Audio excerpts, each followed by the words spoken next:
You know what? Today is Football Sunday. So you're going to see a lot of NFL games, certainly a lot of NFL players, some of them taking a knee, some of them locking arms, some of them raising a fist in protest. And so this is something that's been kind of like a hotbed, especially on social media.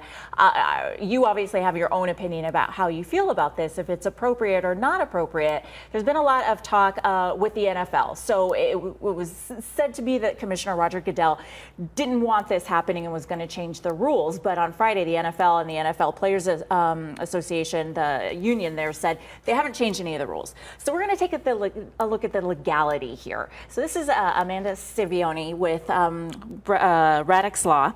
And so we're taking a look at the law. Obviously, opinion, everyone already knows where they stand on this. But it's a question of, can the NFL tell their players, you must stand for the national anthem? Because this is a private organization, even though it's in the public eye. Right. So it's a complex issue because it is a private organization. These are private actors, and the NFL as a business has the right to be able to put terms around employment. However, because of the fact that these games are often played in stadiums where public funds can be used for the stadiums, or the NFL teams have tax breaks, or we even have one team like the Packers that happens to be publicly owned, although that's a unique situation, there are arguments that can be made that the NFL teams have subjected themselves to public law protections. So, and then we have the president, publicly say, if you don't stand for the anthem, then you should be fired. So is it reasonable to think, if public money, tax money for the stadium and tax breaks for the team, could that be kind of almost coercion? Like, we want this to happen, and because you're getting money from us, you kind of have to follow suit.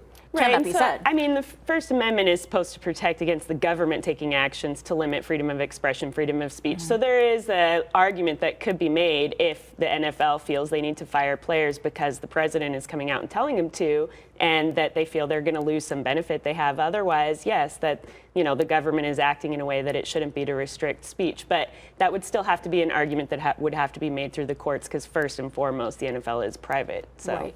So let's take out the anthem part of it, the flag part of it, because that seems to be the hotbed of emotion when you're talking about patriotism in the country. Let's just talk about you in your everyday job, right? Monday through Friday, you go there and you're working for a company that really can implement the rules for you being there. I mean, I don't think anyone is coming out with their political opinions at work and you're able to just share that in a public forum at your workplace. So would that be fair to say, if we take out the anthem part of it, it is one person going to their job and doing this?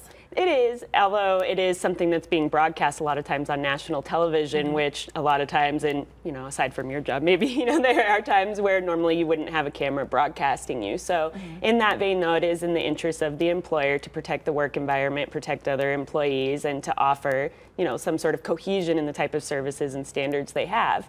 To that end, though, it'd be under the collective bargaining agreement and whether or not these players are violating their morals clause, basically, by doing these kind of actions. Yeah. Okay. Do you see this going further, even though the union and the NFL right now is saying we haven't changed any of the rules, it's not a requirement? Do you see this kind of still going on throughout the season? I think it depends how much the fans say they want it to continue to be pursued or not. Yeah. Okay. Thank you. Thanks so much for taking a look at the legal aspect of it. You know what? We're going to take just a couple of minutes here, and then we'll be right back with you.